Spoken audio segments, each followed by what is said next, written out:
রোমাঞ্চের roller কোস্টারে চড়ে ইতিহাসের দীর্ঘতম বিশ্বকাপ শেষের অপেক্ষায় শ্রেষ্ঠত্ব নির্ধারণী লড়াইয়ে মুখোমুখি আর্জেন্টিনা স্পেন অমরত্ব অর্জনে মেসি ইয়ামালের দ্বৈরথ দুই প্রজন্মের লড়াই আগ্রহের কেন্দ্রে এসব নিয়ে হবে আজকের আলোচনা। স্বাগত ডিবিসি নিউজের সাপ্তাহিক আয়োজন খেলার আড্ডায় আপনাদের সাথে আছি মোহাম্মদ নাজিম। আলোচনার জন্য স্টুডিওতে আছেন ক্রীড়া সাংবাদিক পিঙ্কি সানোয়ার এবং পাশাপাশি আছেন বাংলাদেশ জাতীয় দলের সাবেক ফুটবলার মাহবুব হাসান রক্সি। আপনাদের দুজনকে স্বাগত জানাচ্ছি খেলার আড্ডায়। আমরা বিশ্বকাপের একদম শেষ প্রান্তে চলে এসেছি, এখন শুধুমাত্র ফাইনাল বাকি আছে। দুটো দল শ্রেষ্ঠত্ব অর্জনে লড়বে, আর্জেন্টিনা স্পেন। অনেকে প্রেডিক্ট করেছিলেন যে আসলে আর্জেন্টিনা স্পেনই ফাইনালে যাবে। সব মিলে আসলে ফাইনালটা প্রত্যাশিত ছিল কিনা, এই দুটো দলই মানে তাদের প্রমাণ করে এসেছে এতদূর। আসলে কি সবাই প্রেডিক্ট করেছিল আর্জেন্টিনা এবং স্পেন ফাইনালে যাবে? আমার মনে হয় না। স্পেনকে ফাইনালে প্রেডিক্ট অনেকেই করেছিল, স্পেন, ফ্রান্স কিংবা পর্তুগাল। বাট আর্জেন্টিনাকে ইভেন মেসিও কিন্তু 5 নম্বরে রেখেছিলেন, হ্যাঁ, টপ 4-এও কিন্তু রাখে নাই। সো আর্জেন্টিনার হ্যাঁ সবাই আশা করছিল যে হয়তো বা আসতে পারে। তবে সেমিফাইনালে যখন আসলে ইংল্যান্ডের সঙ্গে ম্যাচ পড়লো, অনেকে কিন্তু ম্যাচের প্রেডিকশন দিয়ে দিয়েছিল যে আসলে ইংল্যান্ডই ফাইনাল খেলতে যাচ্ছে, মানে 60 ইয়ার্স তাদের যে খরা সেটা কাটাতে যাচ্ছে। বাট দেন অ্যাগেন মেসি ম্যাজিকে বলেন যে অপ্রত্যাশিত একটা ব্যাপার ছিল, সারপ্রাইজিং একটা ব্যাপার ছিল, Argentina through into the final. আমরা নকআউটের প্রতিটা ম্যাচেই দেখেছি যে আর্জেন্টিনা শেষ মুহূর্তে মানে তাদের উপর বিশেষ কিছু একটা হয়তো বা সম্ভাবনা কিছু একটা চলে আসে যে তারা শেষ মুহূর্তে দারুণ কামব্যাক করে। মিশর ম্যাচেও আমরা যদি বলি, পাশাপাশি ইংল্যান্ডের বিপক্ষেও যদি বলি, 7 মিনিটে 2টো গোল। মেসি যদি গোল নাও করে অ্যাসিস্ট করে তার অবদানটা রাখছেন। তো সব মিলিয়ে আসলে মেসির কাঁধেই কিন্তু পুরো দলটা চড়েই ফাইনালে চলে আসলো এতদূর পর্যন্ত। সেই 2014 থেকেই তাই ভাইয়া। আপনি যদি 2022 বিশ্বকাপও দেখেন, সিনারিও ওয়াজ দ্য মানে কাইন্ড অফ সেম। কজ হচ্ছে ওইখানেও কিন্তু আর্জেন্টিনা স্ট্রাগল করে করে ফাইনালে গিয়ে কিন্তু শিরোপাটা নেয়। ওখানেও যে খুব ক্লিন ফুটবল খেলে একদম ডমিনেট করে যে ফাইনালে উঠেছিল, ব্যাপারটা একদমই কিন্তু তা ছিল না। সো ওই মানে সিমিলার টু দ্যাট এইবারও কিন্তু আর্জেন্টিনা স্ট্রাগল করে উঠছে এবং এই স্ট্রাগলটাই আর্জেন্টিনাকে আসলে আরও শক্তি যোগাচ্ছে এবং ওই শক্তিতে কিন্তু আর্জেন্টিনা আজকে ফাইনালে। স্ট্রাগলের কথা যদি বলি, আমরা স্ট্রাগল করে এত দূর আসছে, স্ট্রাগলটাই আসলে স্ট্রেংথ। সিমিলার আমরা যদি বলি যে আপনার আর্জেন্টিনা এত দূর পর্যন্ত আসলো, অনেকে হয়তো বা সেটা আশাও করেননি, অনেকে প্রত্যাশাও করেননি। সব মিলে আর্জেন্টিনার উপর একটু প্রত্যাশার চাপ থাকছে বেশি। ডেফিনেটলি আসলে আমরা যদি একটু ব্যাখ্যায় যাই তাহলে আসলে গ্রুপ পর্যায়ের ম্যাচটা ছিল, যেমন আমরা কারা ফাইনালে যেতে পারে। স্পেন বা ফ্রান্স কিন্তু একই দিকে ছিল, তো প্রেডিকশনে যে কোনো একজন আসবে। এদিক থেকে আমরা ব্রাজিল আর্জেন্টিনা, আমাদের দেশে সবচেয়ে বেশি দর্শক চেয়েছে যে ব্রাজিলে, কিন্তু ব্রাজিল যে টিম নিয়ে এসছে সেটা ওই পর্যন্ত আসে না, আর কোয়ার্টার ফাইনাল পর্যন্ত যায় না। এবং আর্জেন্টিনার যে পরীক্ষা যেটা শুরু হয় আসলে নকআউট 32 থেকে, গ্রুপ পর্যায়ে যে ম্যাচগুলো খেলেছিল সেখানে বলেছে সবাই, এবং ফিফাকেও বলে যে আমার ভাই লাগে, বন্ধু লাগে, ইজি টিম দেয় এগুলো তো আসলে ভুল। মানুষ কিন্তু এটা লটারি করেই তৈরি হয় এবং কে কোথায় যাবে। বিশ্বকাপে কোনো দলই তো দুর্বল না, এবং সেটা প্রমাণ করছে সবচেয়ে কম অল্প সংখ্যক জনসংখ্যা নিয়েও কেপ ভার্দেকে যদি চিন্তা করি, এই স্পেন এবং আর্জেন্টিনা দুটোর সাথেই তারা খেলেছে। স্পেনকে 0-0 গোলে রুখে দিয়েছে, এর সাথে 3-2 খেলায় তারা লস করেছে। তো সেই জায়গা থেকে চিন্তা করলে কেপে ভার্দের মতো টিম যারা চেনেই না বাংলা বা বিশ্বকাপের প্রথম মঞ্চে আসার পরেই তারা এই ডমিনেট করেছে।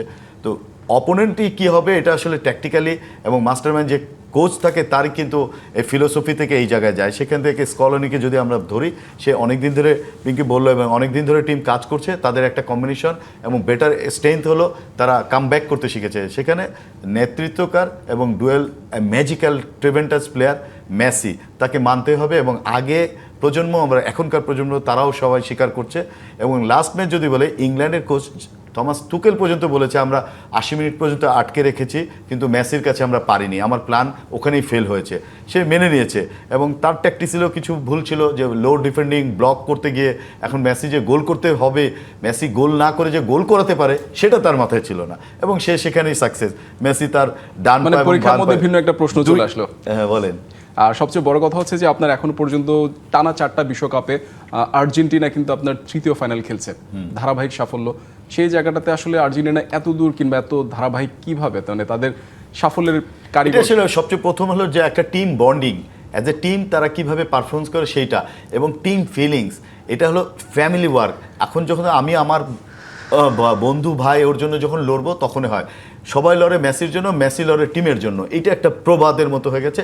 আমরা যেটা বলি সার্কুলেশন অফ এ টিম, যখনই বিপদে পড়ে মেসি উদ্ধার করে এবং মেসি একা তো আর ফুটবল হয় না, মেসি যে অ্যাসিস্টগুলো করে সেখানে তারা প্লেমেন্ট করে, যেখানে বলা হচ্ছিল মেসি যদি ইনজুরি থাকে, মেসি যদি না খেলতে পারে কে বাঁচাবে, কিন্তু আলটিমেটলি নকআউট পর্বে আমরা যখন দেখেছি কোয়ার্টার ফাইনাল এবং সেমিফাইনালে অ্যানজো গোল করছে, আবার মার্টিনেজ গোল করছে, সেন্টার ব্যাক থেকে এসে রোমেরো গোল করছে, ওখানে মার্টিনেজ আরেকটা লুসান্তো মার্টিনেজ আছে সে গোল করেছে। তো এইটা হলো ভেরিয়েশন।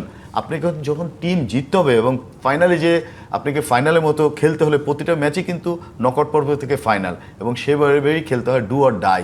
এবং পিছিয়ে থেকে এগিয়ে আসা এই মনোবলটা আসলে মেসির উপরেই দেখা গেছে। এবং যে প্ল্যান করা হয় কোচের, যে আমরা যে কোচের খাতায় থাকি, আমরা যেখানে দাঁড়িয়ে দেখি, এখানে তার ট্যাকটিক্যালি চেঞ্জগুলো অনেক বড় বিশেষ করেছে। আমরা লাস্ট ম্যাচে দেখেছি ইংল্যান্ড লো ডিফেন্ডে যাওয়ার পরে তারা 3 ডিফেন্স করেছে, তা মার্টিনেজকে উঠিয়ে নিয়ে তাকে ওতামেন্দিকে নামিয়েছে। ওতামেন্দিজও যে হেডে যে ভালো, তাকে ওখানে গিয়েছে। লেফট সাইডে আমরা দেখেছি ডিপলকে নামিয়েছে। আবার হলো নেকোপলেস লেফট সাইড থেকে যে ক্রস হবে, রাইট সাইড থেকে ক্রস করবে, এখানে ওভারলোড করবে এবং তারা 5 জনে ভিতরে থাকবে। যদি বেশি ভিতরে থাকে তাহলে ব্যাক অফ দ্য বক্সের বাইরে থেকে অ্যানজো বা শুট ভালো ম্যাকালিস্টার তারা বিহাইন্ড করবে। এই প্ল্যানগুলি আসলে সব মিলিয়ে আসলে কৌশলটা আসলে আর্জেন্টিনা ফরে গেছে। এটা হলো প্লেয়ারের কোচের যে ট্যাকটিক্যালি চেঞ্জ, সেটা কখন ইমপ্লিমেন্ট করে এবং কোচ যেটা নামায়, যখন এটা সাকসেস হয় কোচের ক্রেডিট, না সাকসেস হলে কোচের ব্যাড ক্রেডিট। এটা হলো কোচের। দুটো বেস্ট টিম ফাইনাল এসেছে। যদি বলি আমরা আর্জেন্টিনা এবং স্পেন, শক্তিমত্তার আপনার যদি একটু পার্থক্য ধরা হয়, এখন কিন্তু 1 এবং 2 র্যাঙ্কিংয়ের কথাও যদি বলি, সব মিলিয়ে আসলে এখন ফাইনালটা নিশ্চয়ই হাড্ডাহাড্ডি লড়াই হবে। এবং স্পেনের কথাও যদি বলি, একটা গোল কনসিড করেছে পুরো টুর্নামেন্টে। সব মিলিয়ে মানে আলট্রা ডিফেন্সিভ কিংবা আপনার সেই হাই অ্যাটাকিং দুটো দলই কিন্তু এখন মোটামুটি তাদের পারফরমেন্স দ্বারা প্রমাণ করেছে। সব মিলিয়ে কেমন ফাইনাল প্রত্যাশা করছেন? হ্যাঁ, খুবই খুবই খুবই ইন্টারেস্টিং একটা ফাইনাল হতে যাচ্ছে। কেন বলছি, স্পেন এবং আর্জেন্টিনার playing style same, almost same. আপনি দেখেন যখন স্পেন টিমটা যখন ওয়ার্ল্ড কাপের জন্য দল ঘোষণা করলো, ফোয়েন থেকে অনেকে কিন্তু অনেক কথা বলেছে যে রিয়াল মাদ্রিদে কোনো প্লেয়ার নাই, বার্সেলোনার 8 জন প্লেয়ার নিয়েছিল, বার্সেলোনার 26 জনের মধ্যে 8 জনই বার্সেলোনার প্লেয়ার। তখন ফোয়েন কিন্তু একটা কথা বলেছিল যে আই ওয়ান্ট দ্য ইউনিটি, এবং আমার টিমের সবচেয়ে বড় শক্তি ইউনিটি, যেটা আর্জেন্টিনার ক্ষেত্রে সত্যি, যে আর্জেন্টিনার মেইন শক্তিটাই হচ্ছে ইউনিটি। সো এই দুইটা টিমের টিম বন্ডিং যে ইউনিটিটা, এইটাই কিন্তু হচ্ছে এই টিম দুইটার মানে মেইন শক্তি। সো দুই টিমেরই যখন শক্তিমত্তা অলমোস্ট সেম, তখন আপনি এই দুইটা টিমকে ডিফার করবেন কিভাবে, কাকে এগিয়ে রাখবেন বা কাকে একটু পিছিয়ে রাখবেন।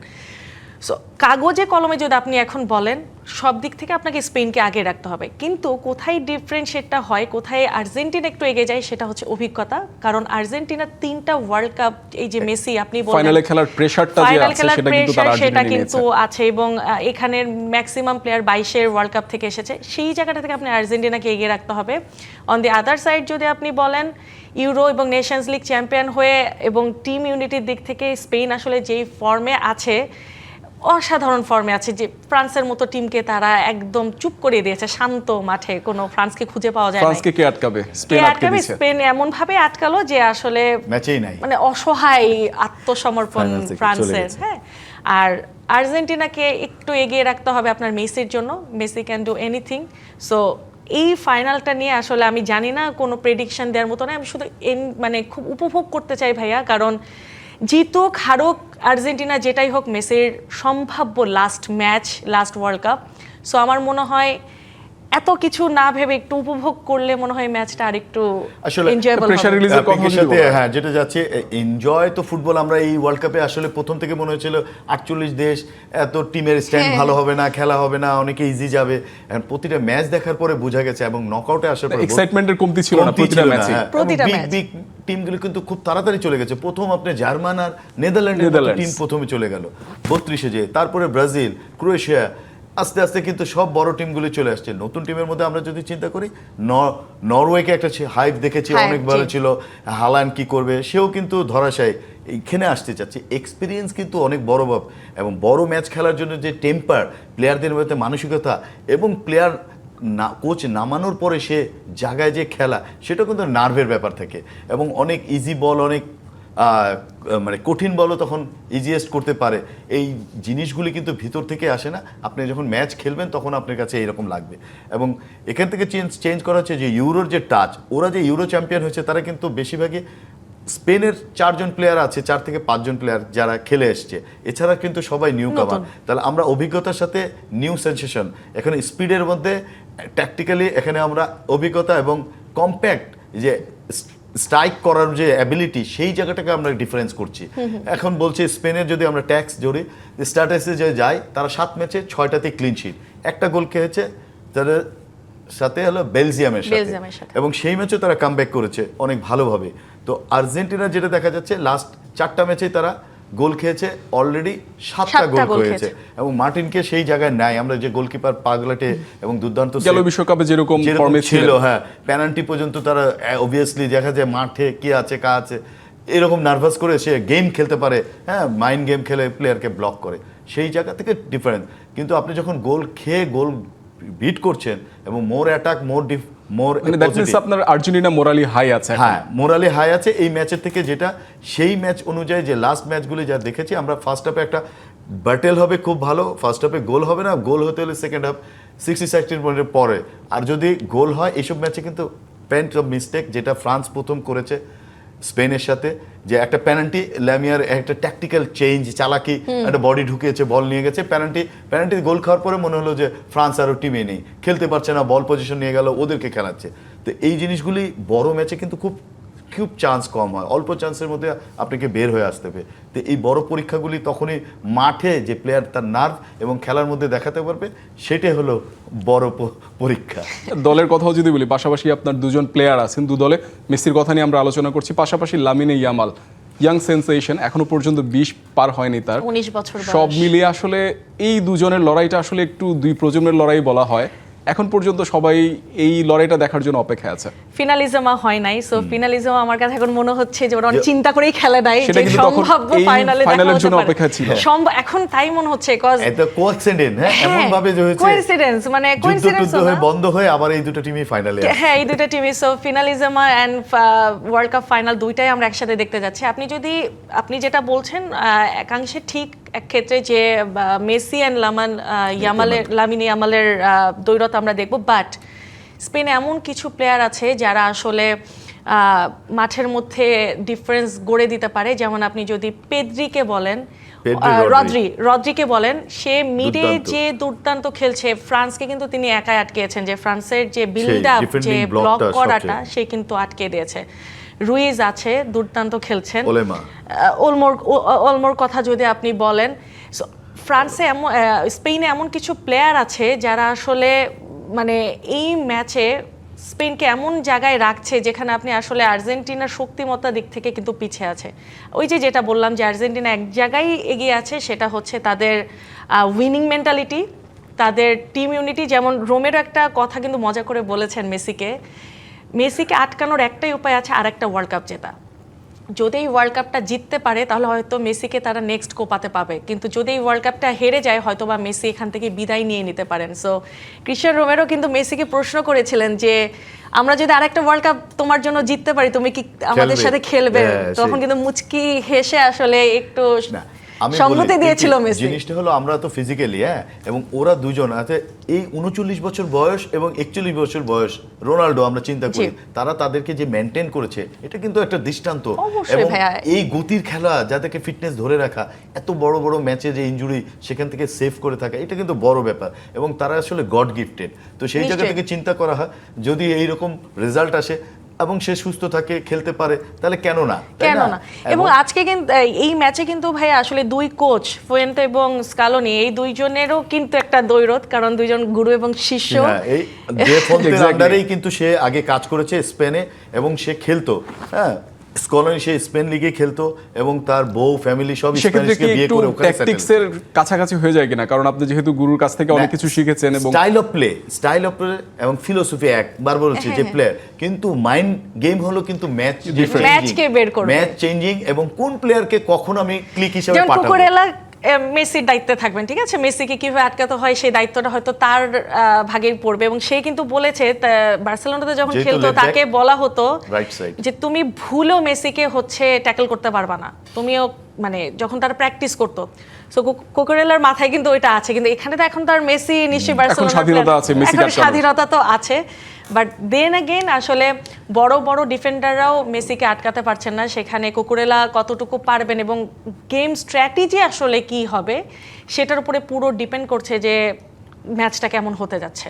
অন দ্য ফিল্ড আমরা এটা দেখবো আসলে 12 ব্যাটেল, এবং যেটাকে বলা হয় যে ট্রানজিশন পিরিয়ড, ফুটবলের সবচেয়ে বড় মুহূর্ত transition period, defence to attack, attack to defence এবং সেট পিস। এইগুলো ম্যাচে কিন্তু ডিফারেন্স করে দিতে পারে আপনার set piece, attacking set piece, defending set piece, মানে fraction of second আপনার movement change হয়ে এবং যাচ্ছে। এর আগে দুটো এখানে ম্যাচে কিন্তু আর্জেন্টিনা এগিয়ে আছে ভাইয়া। কর্নার থেকে সুন্দর সেট পিস করেছে, ফাউল থেকে যে সেট পিসগুলো আসছে হেডে গোল করেছে, এটা অ্যাডভান্টেজ। সেই জায়গাগুলো আসলে বড় ম্যাচগুলোকে ডিফারেন্স করে দেয়, এবং এই জায়গায় হলো মাস্টার মাইন্ড এবং যে প্লেয়ার ওই নার্ভ নিয়ে এবং লিডারশিপ, এবং দেখা যায় মেসি কিন্তু সেটা প্রমাণ করছে এবং তার টিমকে সেভাবে সে বের করে নিয়ে আসছে।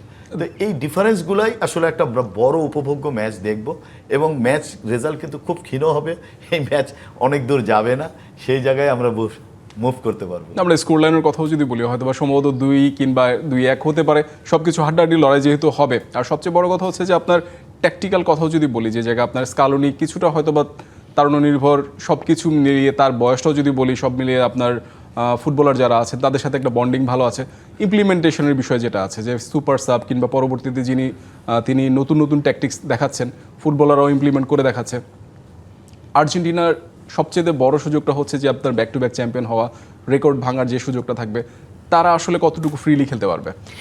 আপনি যদি দেখেন স্পেন একটা জায়গায়, আমার কাছে আমার পাশে কোচ আছেন, উনি আরো ভালো বলতে পারবেন। আমার কাছে যেটা দেখে মনে হচ্ছে ফাইনাল থার্ডে গিয়ে ওরা একটু সাফার করছে, ওদের যে নাম্বার 9 নাই সেটা খুব বেশি ভিজিবল। লামিন ইয়ামাল খুব একটা ফর্মে কিন্তু নাই, তিনি খেলছেন বাট লামিন ইয়ামাল কিন্তু এখনো গোল পাচ্ছেন না ওইভাবে, হ্যাঁ, এবং তিনি কিন্তু একটু ফিজিক্যালি এই ম্যাচে একটু অস্বস্তির মধ্যে আছেন। নিকো একটু ইনজুরির মধ্যে আছে, অন অ্যান্ড অফ। সো ওই একটা জায়গায় আপনি দেখেন স্পেন কিন্তু খুব ডমিনেট করে, যে খুব বেশি গোল করে তাদের ফরওয়ার্ডার গোল করে যে বের হয়ে আসছে, ব্যাপারটা কিন্তু তাও না, তারা একটু সাফার করছে। অন দি আদার সাইড আপনি যদি দেখেন আর্জেন্টিনার যে ফরওয়ার্ড, তারা কিন্তু মোটামুটি সবাই গোল পেয়েছে। সো এই জায়গাটা থেকে আমার কাছে মনে হয় যে একটা পার্থক্য গড়ে দিবে, যেখানে স্পেনের আবার আরেকটা জিনিস হচ্ছে ওদের ডিফেন্স খুব স্ট্রং এবং মিড খুব স্ট্রং, যেখানে আবার আর্জেন্টিনার ডিফেন্স খুবই, আমি বলবো, ভালনারেবল সিচুয়েশনে আছে। 7টা গোল যেহেতু রিসিভ করেছে, সেই জায়গা থেকে তাদের ল্যাকিংস আছেই। এবং আমি একটু চাই পিঙ্কির সাথে আমাদের অ্যানালাইসিসে যে আর্জেন্টিনার সবকিছু মিলে যদি ভালো হয়, সেই জায়গায় দুটো ফুল ব্যাকের অবস্থা খারাপ, খুবই খারাপ। এখন ওই মানেনি না যে ওরা গোল করে এগিয়ে যাচ্ছে দেখে বেঁচে যাচ্ছে। এখন মাদানি, মলিনি এবং তেকুফুয়েলের যে অবস্থা, সেই যে টিম ফুল ব্যাক যে খেলে, সেই জায়গা থেকে আপনি যদি লেটেস্ট ফুটবল দেখেন, স্পেনের দুই যে কুকুরো এবং পেড্রো যে গোল করে ফেলছে, হ্যাঁ, পেড্রো প্রো এবং কুকুরো যে এত অ্যাটাক খেলে, সেই জায়গাটাই এখানে একটু উইং এর যে আপনার শূন্যতা আছে সেটা কিন্তু পূরণ করে দেওয়ার চেষ্টা করছে, আবার রেজিস্ট করে। আর অ্যাডভান্টেজটা আছে মেসি যেহেতু ওই সাইড দিয়ে খেলে, কুকুরের ওই অ্যাটাকটা কম থাকবে, তাহলে ওর অ্যাডভান্টেজটা একটু কম নেবে। যদি অ্যাটাকে যায়, মেসির ওই স্পেসটা ইউজ করবে এবং ওখান থেকে সুযোগ হবে। এই ব্যাটেলগুলি কিন্তু অনেক আমার মনে হয় এই ম্যাচেও অন্যভাবে কাজ করবে। সিমিওনাকে খেলার চেষ্টা করবেন, স্কালোনি খেলানোর চেষ্টা এটা করবেন। স্বাভাবিক। এটা হলো একটা কোচ যখনই একটা টিম উইন করে, সেই ব্রেকটা কম ভাঙে, কারণ উইং টেনিসে কম্বিনেশনটা আসলে খুব একটা পরিবর্তন করতে চায় না, যে পাওয়ারটা একমাত্র ইংল্যান্ডের সাথে, মানে ওই ট্যাকেলটা করছিল প্রথম থেকে। জি। অন্যরা যেটা করে, আমরা ম্যাকালিস্টারকে দেখেছি লিভারপুলে খেলে, কিন্তু ওই ফাইট নাই। এনজো কিছু সময় করেছে, আবার মারামারি, এরকম অবস্থা। ওদিকে বেলিংহাম আবার মেসির সাথে লেগে গেল, একটা ব্যাটেল হলো, তারপরে যে গোল রিসিভ করলো, এগুলি ছিল। তো এইটাও ওটার বডি কন্ট্যাক্টে খেলা, ল্যাটিনের সাথে ইংল্যান্ড, ইউরোপিয়ান খেলা। এখানে স্পেন আবার একটু বল কন্ট্যাক্টে কম যায়, ওদের স্পেশালি পাসের কোয়ালিটি ভালো দেখে স্পেস তৈরি করে ফেলে। অনেকে বলে না খুব কম বলে যায়। সাফোকেটিং ফুটবল খেলে হ্যাঁ। স্পেন, মানে অপোনেন্টকে সাফোকেট করে দিবে, পাস করতে করতে মানে এত মাথা করে ফেলে, মানে এলোমেলো করে দেওয়ার একটা এলোমেলো চেষ্টা করে করে। দেয়, হ্যাঁ। আমরা আরো জায়গা আলোচনা তৈরি করবো, হয়। একটা বিরতির সময় এসেছে। দর্শক দেখছেন খেলার আড্ডা, নিচ্ছি একটি বিরতির সাথেই থাকুন। দর্শক আবারও স্বাগত খেলার আড্ডায়। আমরা আলোচনার যে পর্যায়ে ছিলাম, আপনার ফাইনাল নিয়ে কথা হচ্ছে, সব মিলে অনেক আলোচনা সমালোচনা সব কিছুই হচ্ছে। এখন পর্যন্ত আর্জেন্টিনার বিরুদ্ধে অনেক অভিযোগ ছিল যে ফিফা তাদেরকে বাড়তি সুবিধা দেয়। সব শেষ যখন ম্যাচটা জিতলেন মেসি, এবং মেসি জেতার পরেই কিন্তু সমালোচকদের একটা কড়া জবাব দিয়েছেন, আর্জেন্টিনা কারো দয়ায় কিংবা কারো সুবিধা নিয়ে এতদূর পর্যন্ত আসেনি। কতটা কষ্ট কিংবা কতটা আক্ষেপ করেই কিন্তু তিনি এই কথাটা বললেন। সব মিলে আসলে মেসির উপর দিয়েও কিন্তু অনেক ঝড় যাচ্ছে। মেসির উপর দিয়ে সবসময় ঝড় গেছে। তিনি যখন ইন্টারন্যাশনাল ট্রফি পান নাই, তাকে মানে লিগের প্লেয়ার, বার্সেলোনা বয় এই ট্যাগ ছিল যে তিনি একজন ব্যর্থ প্লেয়ার, মানে ক্লাব লেভেলেই ভালো শুধু খেলে, ক্লাবের ন্যাশনালকে কিছু দিতে পারে না। তিনি হচ্ছে ক্লাব লিজেন্ড, এই ধরনের কথা। তারপর সে যখন এই পর্যায়ে পর্যন্ত আসতে কিন্তু তাকে অনেক কষ্ট করতে হচ্ছে ভাইয়া। 2014 ফাইনাল হারলো, তারপরের 18-তে কোয়ার্টার, তারপরে মাঝখানে যে কোপাগুলা গেল, পরপর 2 কোপাতে ফাইনালে চিলির কাছে হার, এই পর্যন্ত আসার জার্নিটা তার ইজি ছিল না। 2021-এ যখন ফার্স্ট কোপা জিতলো, সেখান থেকেই শুরু হয়ে গেল Turning. যে হ্যাঁ, যে মেসি হচ্ছে এক্সট্রা সুবিধা পেয়ে আসছে। এরপর যখন 22 থেকে তাকে ফিফা বয় বানাই দেওয়া হলো, তারপর ফিফা বায়াসড, রিগড, তারপর এই ধরনের কথা কেন আসলো যে জাস্ট বিকজ অফ মেসি। তার আগ পর্যন্ত ফিফা ফেয়ার ছিল, সেই ওয়ার্ল্ড কাপ মানে মেসি জেতার আগ পর্যন্ত সব কিছু ফেয়ার ছিল। ইজিপ্টের ম্যাচ 79 মিনিট পর্যন্ত ফেয়ার ছিল, 80 মিনিট থেকে হয়ে গেল রিগড, রবারি। সো এটাই হচ্ছে কথা যে যারা বেস্ট থাকে, যেই মানুষটা আসলে ফুটবলকে এত কিছু দিচ্ছে, জাস্ট বিকজ ওই মানুষটা অন্য দলের হয়ে খেলে না, যার জন্য ওই দলের প্লেয়াররা হতাশা থেকে, প্লেয়াররা না মানে সমর্থকরা বলেন, তারা হতাশা থেকে Supporter-রাই আসলে বেশি বলে। সাপোর্টাররা রিগড, রবারি এই ধরনের ট্যাগ দেয়। কিন্তু দিন শেষে আসলে এগুলোর কোনো মূল্য নাই। বেস্টকে সেটা যারা খেলা বুঝেন, যারা লেজেন্ডারি কোচেস আছেন, প্লেয়াররা আছেন, সবাই এক বাক্যে স্বীকার করে নেন যে মেসি কি, আর্জেন্টিনাকে কোথায় সে নিয়ে এসছে। সো দিন শেষে এগুলা আলোচনার আসলে ভাই কোনো জায়গায় নাই। মাঠের বাইরের সমালোচনা কিন্তু কখনো কি মাঠের ভিতরের পারফরমেন্সে প্রভাব ফেলে কিনা? কারণ আপনার সামাজিক মাধ্যমে এত কথা হচ্ছে আর্জেন্টিনা, মেসি কিংবা লিওনেল স্ক্যালোনি সবাইকে নিয়ে। আমরা এত দেখে আসছি, আমরা যখন খেলে আসছি, আসলে এটা মাঠের বাইরেই থাকে এবং সমালোচকদের জবাব দেওয়ার জন্য মাঠে একটা ভালো জায়গা, এবং গোল করে পারফর্ম করে কিন্তু সে প্রমাণ করেই দিচ্ছে। এই জন্য ওইটা আসলে প্রফেশনাল প্লেয়াররা এবং ওই লেভেলের প্লেয়াররা এগুলো মাথায় নেয় না, এবং যার কাজ সে করে, তার কাজ সেটা করা মাঠে সেটা করেই। যে খেলতে পারে না তখন তার মাথায় এগুলো চাপে এবং সে তার পারফরমেন্স নিয়ে না কাজ করে তখন এটাকে রিয়্যাক্ট করে, যে সেটা অন্য ধারায়। As a good player, legendary top, এরা আসলে ডিফারেন্সিয়ালি একটা ম্যাচ চিন্তা করে। এবং মেসি সেটা যদি বলেও থাকে, তার থেকে কিন্তু প্রমাণ হয়ে যাচ্ছে এখন যে মেসি আসলেই মেসি। এখনকার মডার্ন ফুটবলে আগে আমরা পেলে, ম্যারাডোনাকে নিয়ে কাজ করতাম, তারপরে যদি জার্মানির ব্যাকেনবাওয়ারকে বলা হয়, সেও ক্যাপ্টেন এবং কোচ হিসাবে পেয়েছে 2টা ওয়ার্ল্ড কাপ। কিন্তু মেসির এখনকার আমরা যে এত অঙ্ক কষে, এত সায়েন্টিফিক, এত ডাটা তৈরি করে খেলি, সেখান থেকে সে ডিফারেন্সিয়াল এবং প্রতি ম্যাচে সেটা প্রমাণ করছে। তাহলে এখানে আগের প্লেয়াররাও এবং পরে যারা লিজেন্ড, যাদেরকে বলা হয় যে তারা তার উপরে বা তাদের চেয়ে যে কোচ হয়েছে, তারাও কিন্তু এখন স্বীকার করছে as a great player, obviously ওয়ার্ল্ডে গ্রেটেস্ট ওয়ান। মানে মেসি এখন লিভিং লেজেন্ড। আমি যদি একটু অ্যাড করি ভাইয়ের সাথে, যে আপনি বললেন যে বাইরের সমালোচনা প্রভাব ফেলে কিনা, অবশ্যই ফেলে। এবং আপনি দেখেন 39 বছরের একজন আসলে 19 বছর কিংবা এমবাপ্পেরা যারা আছে 27 বছর 26 বছর, তাদের সাথে কম্পিট করে এখন পর্যন্ত টুর্নামেন্টের মানে হাইয়েস্ট অ্যাসিস্ট অ্যান্ড স্কোরার হচ্ছে তিনি। কিভাবে আসলে প্রভাবটা ফেলে, যখনই মেসিকে আসলে মাঠে খেপিয়ে দেওয়া হয়, তিনি কিন্তু হচ্ছে আউটফর্ম, মানে তিনি হচ্ছে যে পারফরমেন্সটা দেন সেটার মানে out of the box perform করে একদম। মার্সেলো এবং ক্যাসেমিরোর কিন্তু 2টা ইন্টারভিউ আছে, তারা কিন্তু বলেছে যে তারা যখন রিয়াল মাদ্রিদের হয়ে আসলে বার্সেলোনার এগেনস্টে নামতেন, তাদেরকে বলে দেওয়া হতো কোনো মতে যেন মেসিকে মাঠে না খেপানো হয়, এটা কিন্তু কোচের পক্ষ থেকে বলে দেওয়া হতো। আপনি যদি মাঠে খেপিয়ে দেন, তখন কিন্তু মেসি যে পারফরমেন্সটা দেয় সেটা কিন্তু আসলে একদম ডিস্ট্রয় করে দেয় অপোনেন্টকে। সো মার্সেলো এই কথাটা বলেছেন, ক্যাজেমিরোও বলেছেন যে আমরা কিন্তু মাঠে মেসিকে খেপাতাম না, এবং তার সাথে যদি আমাদের ক্ল্যাশও হতো আমরা কিন্তু সাথে সাথে সরি বলতাম, মেসি যাতে খেপে না যায়। সো এবং এই যে গ্যারি নেভাল যে কথাটা বলেছিলেন ম্যাচের আগে, ইংলিশ রোমেরো জবাবও দিয়েছেন, রোমেরো কিন্তু জবাব দিয়েছেন, এবং ইংলিশ মিডিয়া যেইভাবে আসলে মেসিকে ঘুম পাড়িয়ে দেওয়ার কথা বলেছে, ওখানে কিন্তু মেসিকে তারা জাগিয়ে দিয়েছেন, ঘুম পাড়িয়ে গেছে। হ্যাঁ একদম। সো অবশ্যই প্রভাব পড়ে। সো প্রভাবটা কে কিভাবে নেয়, সে ওইটাকে আসলে পাওয়ারে পরিবর্তন করে নাকি সে আরো দমে যায়, এটা যেটা বলছে, আমরা যেটা বলছি যে মিডিয়া সমালোচনা মাঠের বাইরে লেখা, আর মাঠের বাইরে আমরা রিয়েক্ট করতাম। সেম যেমন আমরা খেলতাম এখন বড় টিম আবনি মোহামেডান খেলে বেস্ট প্লেয়ার এরকম সাব্বিরে মারিস না, সাব্বিরও সে এরকম ছিল, দেশের ম্যারাডোনা বলা হতো। তো ওই জায়গায় একটা বড় প্লেয়ারকে মারলে সে বেশি খেপে গেলে তার তখন সেন্স আর কাজ করে না, সে আরো রেগে আরো ভালো পারফর্ম করে ফেলে, তো সেটা ডিফারেন্স হয়ে যায়। এই জন্য বলে যে না, এই যে জুড বেলিংহ্যামের সাথে ওই মোমেন্টটা হ্যাঁ, কিন্তু আমরা সেটা বারবার যে টাসেলটা ছিল, এই যে হ্যাঁ fight হ্যাঁ, এরপরে করছিল, যে আসলে মেসি এরপরে যে রিয়াকশন রাগলো, হ্যাঁ, এই যে এবং ওই কথাবার্তা। গোলটার পরে যে মেসি আসলে তার শুলেস বেঁধে যে নেমে পড়লেন, হ্যাঁ, ওইটা যে তখন বুঝাইলো তার যে আগ পর্যন্ত কিন্তু মেসি ওরকম ছিলেন না, অত পরে যে অ্যাগ্রেসিভ, হ্যাঁ এত অ্যাগ্রেসিভ প্যাট্রিক, এত অ্যাটাকিং মুডে ছিল না, এবং ওইখান থেকে সেটাই। দ্যাট মিন্স কি আর্জেন্টিনাকে ট্রিগার করতে হলে কি গোল খেতে হবে এরকম কিছু?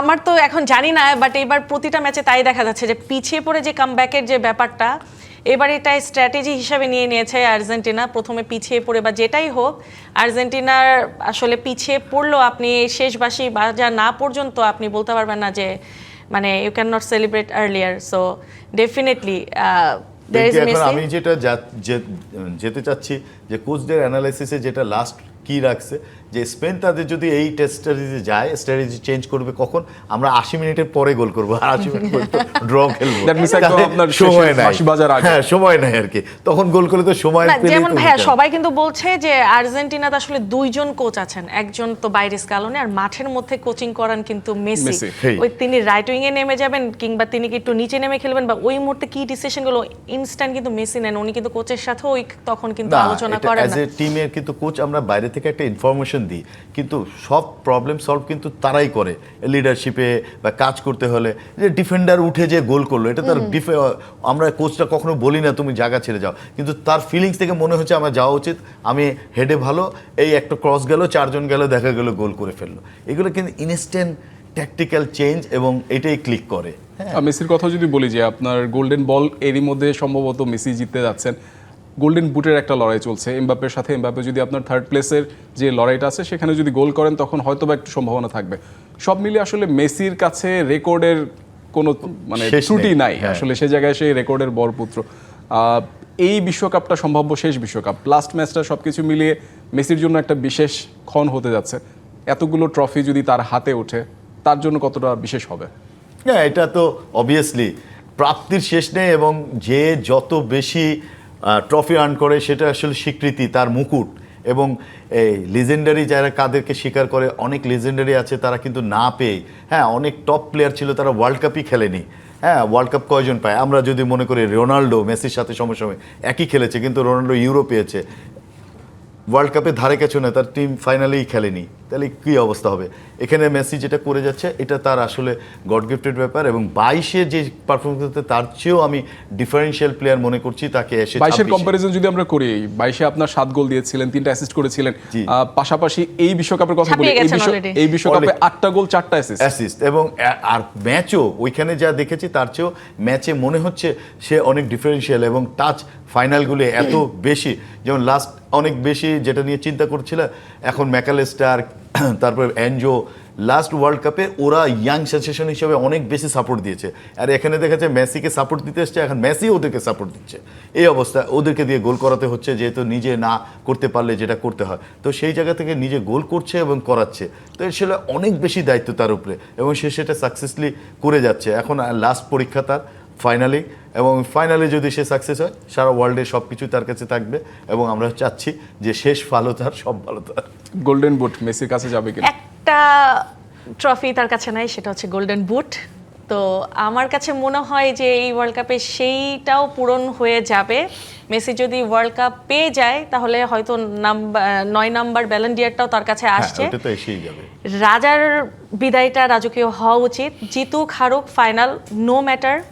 আসলে আমার কাছে মনে হয় যে মেসি যে বিদায়টা ডিজার্ভ করে সেই জায়গাটা অলরেডি মেসি পৌঁছে গেছে। সম্ভাব্য শেষ বিশ্বকাপে যদি তিনি মানে প্ল্যাটফর্ম রেডি, এখন শুধুমাত্র হচ্ছে বিদায় দেওয়ার বিদায়ের অপেক্ষা। আসলে মনে উঠলে খুব খারাপ লাগে ভাইয়া, যে আসলে মেসিকে দেখেই আসলে বার্সেলোনার ফ্যান হয়েছে আমি, কিংবা এই যে ফুটবল এই জার্নিটা এত এনজয় করেছি, প্রতিটা যে এনজয় বা যে ফিলিংসটা আসলে মেসির কাছ থেকে আমরা যে খুশিটা আনন্দটা পেয়েছি, আই ডোন্ট নো যে জিতুক হারুক সেটা চিন্তা করছি না, বাট মনে হচ্ছে মেসির লাস্ট ম্যাচ, এইটা মনে করলেই বারবার খুব ইমোশনাল। আপনাকে দেখে বোঝা যাচ্ছে হ্যাঁ। আপনি আবেগ আক্রান্ত হয়ে আছেন এখনো পর্যন্ত। আমরা একটা বিরতি নিয়ে ফিরছি, আবার আলোচনা করব। দর্শক দেখছেন খেলার আড্ডা, নিচ্ছি বিরতির সাথেই থাকুন। দর্শক আবারও স্বাগত খেলার আড্ডায়। আমরা দুটো দলের রোড টু ফাইনালের কথাও যদি একটু চিন্তা করি, একদম ছোট করে জানতে চাই, যেটা হচ্ছে যে আপনার স্পেন কতটা কষ্ট করে আসলো ফাইনালে। সবাই হয়তো বা আশা করছিলেন যে স্পেন খুব সহজেই চলে যাবে, তাদের জার্নিটা কেমন ছিল, আর্জেন্টিনার জার্নিটা কেমন ছিল? স্পেনের জার্নিটা আসলে স্পেন যাদেরকে বিট করে ফাইনালে গেছে, সো ওদের বেশ টাফ কম্পিটিশন ছিল। যেমন আপনি যদি দেখেন তারা পর্তুগালের মতো টিমের সাথে খেলেছে, তারা 91 বেলজিয়ামের মিনিটসে সাথে গোল খেলেছে, অ্যান্ড তারা হচ্ছে আপনার ফ্রান্সের সাথে খেলেছে। তিনটা অন দি আদার সাইড যদি আমরা দেখি, আর্জেন্টিনা মিশর মিশরের সাথে খেলছে, কেপ ভার্দে ছিল, তারপর হচ্ছে তারা পাওয়ার মতো একটা দলে আমি বলবো ইংল্যান্ড, আর যাদের সাথে সুইজারল্যান্ডকে ইজি মানে ইজি Not that easy, আপনার 14 নম্বর ইজি ranking ছিল ছিল। না আর্জেন্টিনার জন্য, কিন্তু তাহলে যেমন competition? কোয়ার্টার ফাইনালে আসলে পর্তুগালকে সবাই আশা করছিল, পর্তুগাল থ্রু করতে পারে নাই। আবার সেমিফাইনালে ব্রাজিলকে আশা করছিল, ব্রাজিল থ্রু করতে পারে না। আসলে এখানে তো আর্জেন্টিনা কিছু করার নাই। না না, এটাই যার যার পারফরমেন্স। বাট আর্জেন্টিনা আসলে যেইভাবে ফাইনালে উঠেছে, সেই দিক থেকে যদি আমি বলি, আমি কিন্তু একটু আর্জেন্টিনাকে এগিয়ে রাখবো। কারণ ওই যে কামব্যাক বা উইনিং মেন্টালিটি, এক্সট্রা টাইম খেলা, যেই প্রেশার, ম্যাচের সব সিচুয়েশন তারা দেখে ফেলছে। এর থেকে ওয়ার্স সিচুয়েশন আর দেখার কিছু নাই। সেই সিচুয়েশনটা হয়তো বা স্পেন দেখে নাই, অতটা ক্লোজ কম্পিটিশন স্পেনে কারোর সাথে হয় নাই। সো সেই দিক থেকে আমি বলবো যে আর্জেন্টিনা কিন্তু যে কোনো সিচুয়েশনের জন্য রেডি, যে কোনো ব্যাটেল। রোড টু ফাইনালের কথাও যদি একটু বলি, একই আপনি মত একই হবে কিনা, কিংবা অনেক ভিন্নতা আছে কিনা আপনার? না, ভিন্নতা নাই। এই কারণে আসলে চিন্তা করলে যে ফাইটিংয়ে প্রথম দিকে স্পেন স্ট্রাগল করলেও আর্জেন্টিনা বেশি স্ট্রাগল করেছে। যে কোনো ম্যাচেই তারা প্রতিবারই আগে গোল খেয়ে তারপরে পিছন থেকে আসছে, এবং সেই লাস্ট মিনিট যেখানে অন্য টিম টায়ার্ড থাকে, ওরা কিন্তু 70 থেকে আর 90 মিনিট, আর্জেন্টিনার খেলাটা শুরু হয় 80 মিনিটের পর থেকে যে তারা পিছিয়ে থাকার পরে ওই চ্যালেঞ্জগুলি নিয়েছে, এবং লাস্ট ওরা 19টা গোল করেছে, 60টা গোল খেয়েছে। 60টা গোল খাওয়ার মধ্যে যে চ্যালেঞ্জগুলি ছিল, এই বড় ব্যাপার ছিল। ফার্স্ট হাফে অনেক অনেক ফাস্টই, এবং ফার্স্ট লিগের প্রথম দিকে গোল খাওয়ার পরে যে সেকেন্ড হাফে চেঞ্জ করার পর যে খেলা, স্পেন হলো তারা ডিফেন্ডিং রোলে এত বেটার ছিল, তারা গোলই খায় না, তাদের গোল দেওয়ার জন্য প্রেসার সিচুয়েশনে পড়েনি। হ্যাঁ, কম্পিটিশনে তারা একটা ম্যাচে 4 গোলে জিতেছে, এছাড়া গ্রুপ পর্বে এছাড়া সবকিছু 1-2-1, 1-1, 1-0, 2-0 ফিনিশ। তো এই যে পিঙ্কিও যেরকম বলেছে, ফাইটিংয়ের যে এবং স্ট্রাগল, যে টিম স্পিরিটটা কম্বিনেশন করলে এই জায়গা থেকে চ্যালেঞ্জটা কিন্তু অনেক বড় বেশি নিয়েছে আর্জেন্টিনা। এবং এই জায়গায় আবার একটা পরীক্ষা দিতে হবে যে স্পেন ভার্সেস আর্জেন্টিনা যদি যায়, তাহলে স্পেনকে আর্জেন্টিনা যে অ্যাটাকের ধাক্কা, সেটা ওরা যে ডিফেন্ডিং কতটুকু ব্লক করতে পারে, আর ওই ব্লক থেকে ওরা কিভাবে গোল করতে পারবে, সেটা হলো একটা ব্যাপার। যে ওদের কিন্তু ফিক্সড কোনো প্লেয়ার নেই যেটা গোল করবে স্পেনের, হ্যাঁ অবধারিত নাই, কিন্তু খেলতে খেলতে ওরা যে জায়গা তৈরি করে ফেলে, সেই জায়গা থেকে যে কেউ, এখন আমরা ওরজেবালকে দেখেছি, অলেমাকে দেখেছি, এখনও পর্যন্ত ইয়ামাল, এবং লেফট সাইডে নিকো তো নামেই নেই, উইলিয়াম খেলে হলো বায়না আছে, ব্যান্ড খেলে। আর কুকুরুর যে অ্যাটাকিংটা, এটাই বেশি ভালো লেখা, মোর অ্যাটাকিংয়ে যায়, আবার দৌড়ে কখন ডিফেন্ডিং করে। মানে ওভারঅল স্পেনের আসলে তেমন এক্সট্রাঅর্ডিনারি, যেরকম মেসি যেরকম আছেন, কোনো ম্যাচই তারা এক্সট্রাঅর্ডিনারি পরীক্ষা দিয়ে আসে না। শুধু বেলজিয়ামের সাথে গোল খেয়ে 1-1 ছিল, তারপরে তারা সেকেন্ড হাফেই সেই গোল করে ম্যাচ ইজি জিতে চলে আসছে। তো আমরা যদি লাস্টের কথা যদি একটু বলি, যেটা হচ্ছে যে আপনার টাই ব্রেকারে যদি করায়, দুটো গোলকিপারে কিন্তু তখন একটা আলাদা রোল প্লে করতে হবে।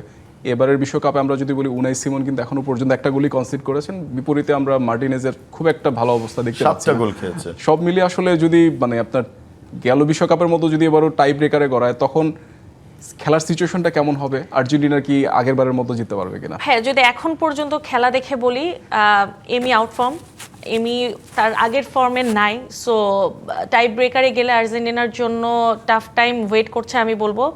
সিমিয়ন সেখানে অনেক স্ট্রং, হ্যাঁ অনেক এগিয়ে আছে, স্ট্রং সিচুয়েশন আছে।